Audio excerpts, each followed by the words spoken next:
बड़ी खबर सामने आ गई है कि सीबीआई ने 5 दिनों की रिमांड की मांग की है। इस वक्त की सबसे बड़ी खबर है, इस पूरे मामले में सीबीआई की ओर से 5 दिन की रिमांड की मांग की गई है और इस पूरे मामले में तमाम जो फैक्ट एंड फिगर्स है वो वहां पर कोर्ट रूम के भीतर रखे गए हैं। और उसके बाद अब जो जानकारी, अब जो अपडेट सामने आ रहा है हमारे पास, उसके तहत सीबीआई ने 5 दिनों की रिमांड की मांग की है। सीबीआई ने दिल्ली के उप मुख्यमंत्री मनीष सिसोदिया के इस पूरे मामले में 5 दिन की रिमांड की मांग की है। कोर्ट के सामने इस वक्त तमाम जो बहस है वो चल रही है और अब जो जानकारी है कि वो 5 दिन की रिमांड की मांग की गई है। मिताली संदोला मेरे साथ, मेरी सहयोगी लगातार बनी है। मिताली, 5 दिनों की रिमांड की मांग की गई सीबीआई की ओर से। जी, 5 दिनों की रिमांड की गई है और अगर 5 दिनों की रिमांड मिल जाती है तो सबसे पहले आपको बताना चाहूंगी कि इस रिमांड में आखिर होगा क्या।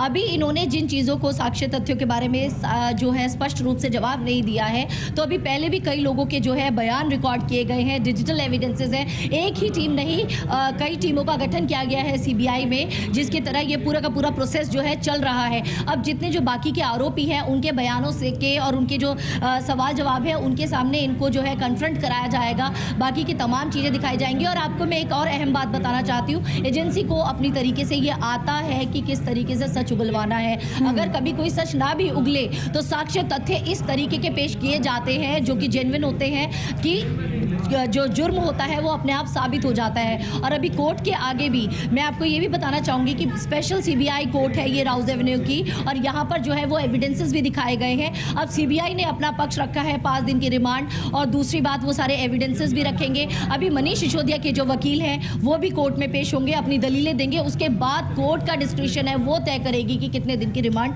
दी जाती है। लेकिन अभी भी सीबीआई के लिए कई सारी चीज़ें जानना बहुत ज़रूरी है, जिससे ये उम्मीद जताई जा रही है कि रिमांड मिल सकती है ताकि और भी अनछुए पहलुओं को उजागर किया जा सके इन्वेस्टिगेशन में।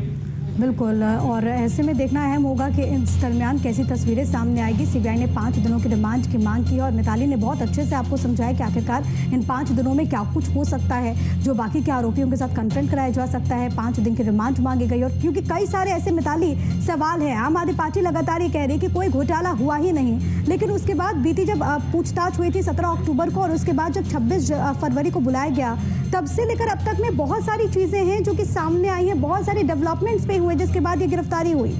जी, काफ़ी ज़्यादा मोबाइल फ़ोन्स जो है वो यूज़ किए गए, सिम कार्ड यूज़ किए गए हैं, और ये कोई उड़ता तीर नहीं है हवा का कि उठाकर जो है सामने समक्ष रख दिया। बाकायदा इन्वेस्टिगेशन हुई है, एविडेंसेस सामने हैं, और बाकायदा गृह मंत्रालय से परमिशन लेने के बाद एफआईआर लॉन्च हुई है। और अगर मैं मनीष सिसोदिया की बात करूं तो पूरी एफआईआर में अगर आपने देखी होगी तो वो प्राइम एक्यूज्ड है, और डिप्टी सीएम की गिरफ्तारी करना, केस चलाना, ये इतने बिना साक्ष्य तथ्यों के, ये जो है एजेंसी भी जानती है कि कितना कॉम्प्लिकेटेड मामला हो सकता है।